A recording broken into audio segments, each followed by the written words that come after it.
Salut à tous, merci d'écouter Hit Story pour en savoir davantage sur les tubes qui vous ont marqué. Je vous ai choisi aujourd'hui un véritable hymne des années 90, l'un des plus gros succès du groupe U2, One, sorti au printemps 1992.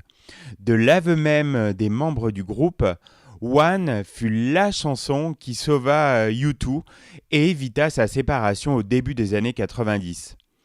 J'ai pensé que c'était la fin du groupe, se souvient le batteur Larry Mullen dans U2 by U2, biographie publiée en 2006.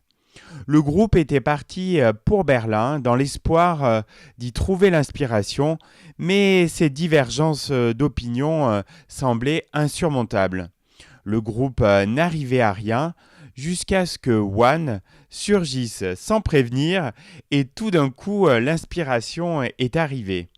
C'est le producteur Daniel Lanois, qui joue aussi sur ce morceau, qui a suggéré à The Edge de combiner les enchaînements de deux accords qu'il gratouillait depuis un moment sur sa guitare.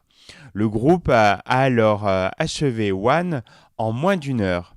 Bono en a écrit les paroles, inspiré par un festival, Oneness, unité pour les non-bilingues, organisé sous l'égide du Dalai Lama qu'il admire.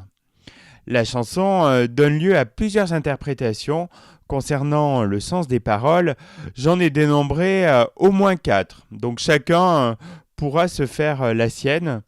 La première interprétation voudrait que One soit une chanson sur le groupe en lui-même, sur l'amour que se porte chacun des membres envers l'autre, mais aussi sur la perpétuelle difficulté à trouver l'équilibre entre les caractères des uns et des autres.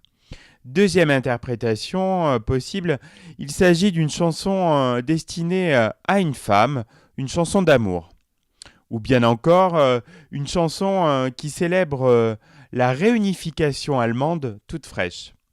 Enfin, One pourrait être la lettre d'un fils à son père, ce même fils avouant à son géniteur qu'il est homosexuel et atteint du sida et qu'il va bientôt mourir.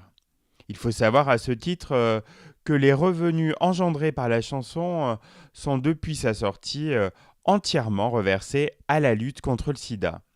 Et c'est tant mieux, puisque One est l'un des plus gros tubes de l'histoire de U2. One a donné lieu à un clip controversé où l'on voit les musiciens travestis. En 2005, le groupe en a fait une reprise intéressante en compagnie de Mary J. Blige, star de la soul. Cependant, comme l'a admis Bono, cette chanson est un peu tordue. Je n'ai jamais compris pourquoi les gens voulaient la jouer à leur mariage.